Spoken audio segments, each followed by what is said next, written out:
Together we pray to Allah Ta'ala 5 times a day.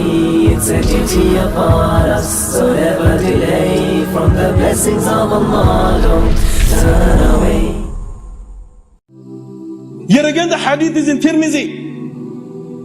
The companion of Muhammad sallallahu alaihi wasallam is sitting down, and he says that I seen Muhammad sallallahu alaihi wasallam in the masjid. He says, I was looking at the face of Muhammad sallallahu alaihi wasallam, then I was looking at the moon, then I was looking at the face of Muhammad sallallahu alaihi wasallam, then I was looking at the moon. Every time I was looking at the moon, my eyes were fixed on the face of Muhammad sallallahu alaihi wasallam. Why? Because his face was more beautiful than the moon. This is the Messenger sallallahu alaihi wasallam that the whole world should be following. This is the Messenger sallallahu alaihi wasallam that the Muslim of the 21st century should be taking as a role model. Why?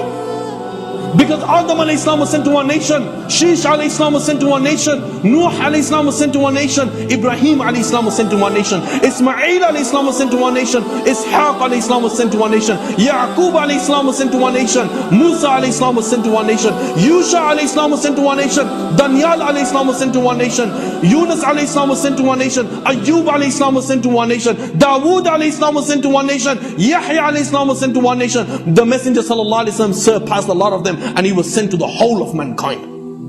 This is the Messenger sallallahu alaihi wasallam that the whole world should be following. The best of examples that ever stepped on the face of this earth was none other than Muhammad sallallahu alaihi wasallam. Why is it that the Muslims are ashamed to act upon the sunnah of Muhammad sallallahu alaihi wasallam? Why is it that the Muslims of the 21st century are ashamed to act upon the sunnah of Muhammad sallallahu alaihi wasallam? If they're not ashamed to grow dreadlocks under their armpits and between their thighs, then why are you ashamed to keep the beard? If they're not ashamed to walk half naked on the streets, then why are you ashamed to wear the hijab or the niqab properly? If they're not ashamed to commit sin in public, then why are you ashamed to pray salah on the streets?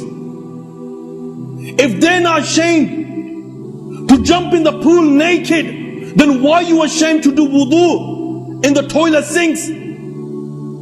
This is who you are. You are the followers of Muhammad sallallahu alaihi wasallam, and do not underestimate Allah's power. Why? Because Allah indeed has tested people before you. Allah has tested the people of the 21st century. In foreign countries, people are killed, people are raped. Muslim women are forced to have intercourse with their own sons. Fathers are forced to have intercourse with their own daughters.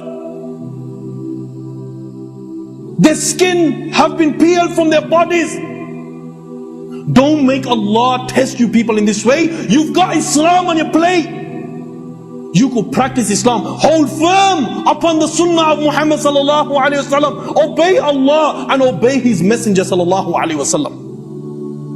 This is who you are. So what? If we eat with our hands, this is who we are. So what? If we sit down and urinate, this is who we are. So what? If we grow the beard, this is who we are. So why if the Muslim women wear the hijab or the niqab? This is who they are. So why if the Muslim viewers use a stick to brush their teeth? This is who we are. We are Muslims and we are the followers of Muhammad sallallahu alaihi wasallam. And never forget this. Never forget this.